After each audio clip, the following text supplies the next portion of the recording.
Hi, this is Ryan Gable with Starting Point Realty, located just outside Chicago, Illinois. And today we want to talk about a subject that's in the news right now, which is the moratoriums of foreclosures.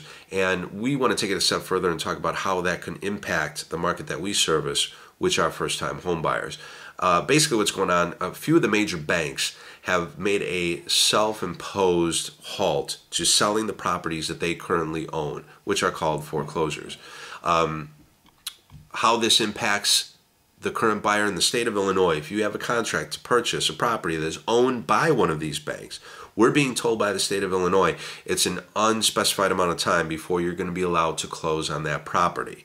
Not until that bank lifts this moratorium that they have put on themselves. And who knows how long it's going to be. Notice I've used basically, a government entity and bank in the same sentence. That equals it could take a long time. So know that. The second part is what we're more concerned about with, which is how this is going to affect the condominium market.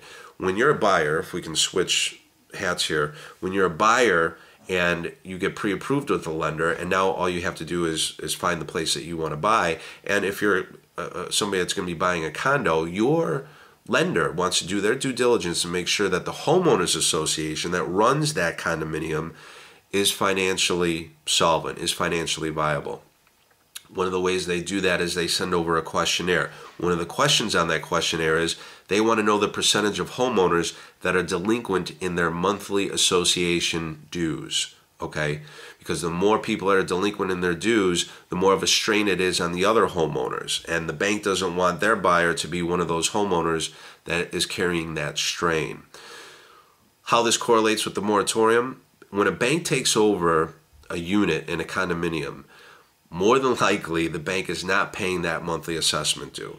So if one of these banks, or a group of these banks start taking over the foreclosures in these condominium projects, and they're not selling them, they're not allowing them to be sold to the public, or if they're saying we're not going to foreclose, but they have more and more people getting into a short sale position, because if you go into a short sale position, same thing, if you've lost your job and you're not making your monthly mortgage payment, more than likely you're not paying your assessment dues as well.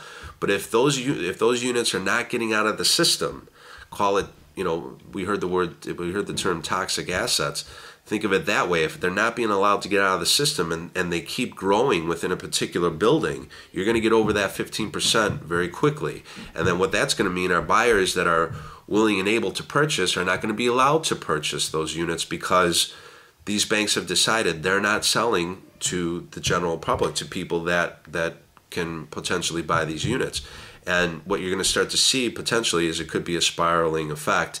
And hopefully it doesn't get to that point, but we just want you to make aware that if more banks get on make this self-imposed moratorium, or states get into forcing the effect, that this is what could happen, at least in the condominium market. So we hope this gets cleared out quickly. We just wanted to make you aware of it. If you have any questions, please contact us, or you can go to our website at startingpointrealty.com. Thank you very much.